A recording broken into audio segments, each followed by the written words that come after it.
ওই যে যখন আর্মি চিফকে ডেকে শেখ হাসিনা বলেছিলেন বা এয়ারফোর্সের চিফকে ডেকে বলেছিলেন গুলি করতে থাকো, মানুষ মারতে থাকো, কিছু যায় আসে না, আমি ক্ষমতা থেকে সরব না।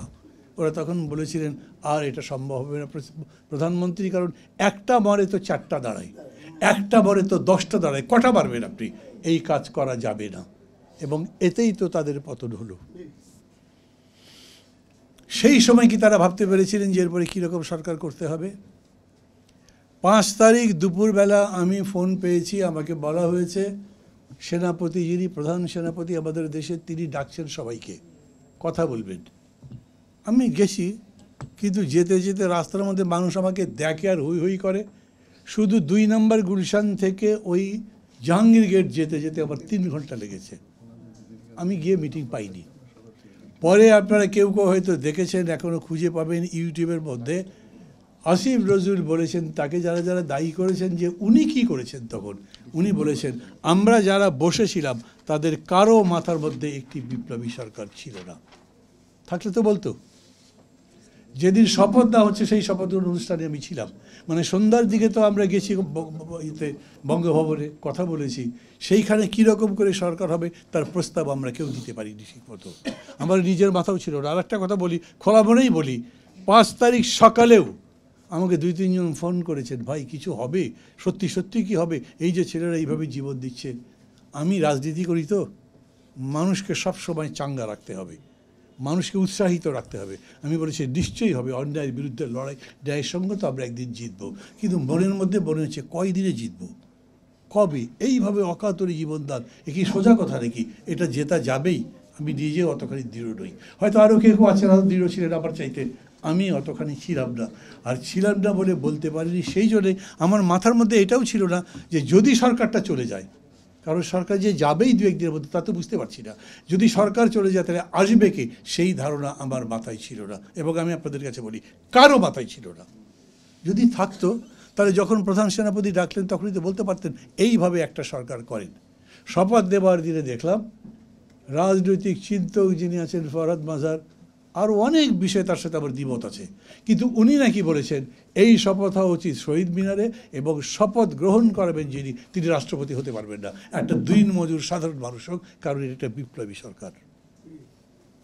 ওনাকে আমি অনেক ধন্যবাদ দিই, কিন্তু ওনার স্ত্রী তো ওনার কথা শুনি নাই, সে তো শপথ দিয়েছে না। উনি ভালো করেছেন না খারাপ করছে তা কিন্তু আমি বলছি না, আমি সমালোচনাও করছি না তার, মানে হাজব্যান্ড বললেই স্বামীদের জি হুজুর করে সেটাই মানতে হবে, এরকম তো আমরা গণতন্ত্রের চর্চা করছি না, আমরা সবার স্বাধীনতায় বিশ্বাস করি। কাজেই উনি যেটা করেছেন ওনার বিবেচনায় ঠিক, কিন্তু এটাই হচ্ছে বাস্তব যে তখন এমনকি ফরহাদ মাজারের সবচেয়ে প্রিয় যে মানুষটা, তিনিও মনে করেননি যে এটা একটা বিপ্লবী সরকার, একটা বিপ্লব হয়েছে, একটা বিপ্লবী সরকার করা দরকার। এই জন্য আমি আবার বলছি, আচ্ছা বলেন তো কীরকম করে কনস্টিটিউশনের কাছে, চিফ জাস্টিসের কাছে আমরা রেফারেন্স চাইলাম, কার পরামর্শে? সরকারটা হলো কিভাবে? এটা বেআইনি সরকার নাকি? আমাদের বিশেষ একটা ক্রাইসিসে আমরা কেবল সুপ্রিম কোর্টের কাছে রেফারেন্স চাইতে পারি? বলেন এখন কি করা দরকার? যারা তখন ছিলেন কর্ণধার হিসেবে, প্রেসিডেন্ট বলেন যারা বলেন, তারা জিজ্ঞেস করেছেন সুপ্রিম কোর্টের কাছে, সুপ্রিম কোর্ট বলেছে এইভাবে আপনি গভর্নমেন্ট করতে পারেন, এবং সেই গভর্নমেন্টটা হয়েছে।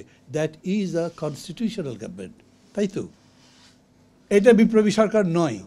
এই যে কনস্টিটিউশনাল গভর্নমেন্ট হলো, সেটা কে করতে বলল? এই বুদ্ধি পরামর্শ কে দিল? ডক্টর ইউনূস তার পক্ষে ছিলেন না? যদি বিপক্ষে থাকতেন তাহলে সরকার হতে পারত? ডক্টর ইউনূসকে আপনারা কেউ তাকে যতদূর পর্যন্ত পড়াশোনা করেছেন, যতদূর পর্যন্ত জানেন, উনি একটা বিপ্লবের চিন্তা নিয়ে বাংলাদেশে কাজকর্ম করেছেন বলে মনে করেন? তো হি ওয়েন্ট ডেমোক্রেটিক্যালি, অ্যাবসলিউটলি। উনি মনে করেছেন গণতন্ত্র যদ্দূর বলবে তদ্দূরই করতে হবে। আর ডক্টর ইউনূসের যদি বুদ্ধি পরামর্শ করবার জন্য আরও কোনো জায়গা থেকে, সেখান থেকেও নিশ্চয়ই বুদ্ধি পরামর্শ নিয়েছেন, তারাও বলেছে তুমি গণতান্ত্রিকভাবেই যাও। এই জন্যে এইরকম একটা সরকার হয়েছে, এবং সেটাও একটা 9-6 মার্কা সরকার। চুপ্পু তার প্রেসিডেন্ট আছে, উনি তার প্রধান উপদেষ্টা, মানে অদ্ভুত একটা জগাখিচুড়ি করে আমরা যাত্রা শুরু করেছি। That was the reality.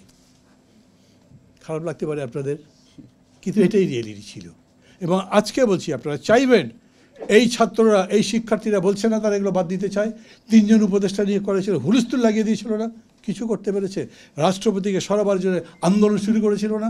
রীতিমতো ডেমনস্ট্রেশন পেরেছে? পারে নাই। আপনারা করবেন?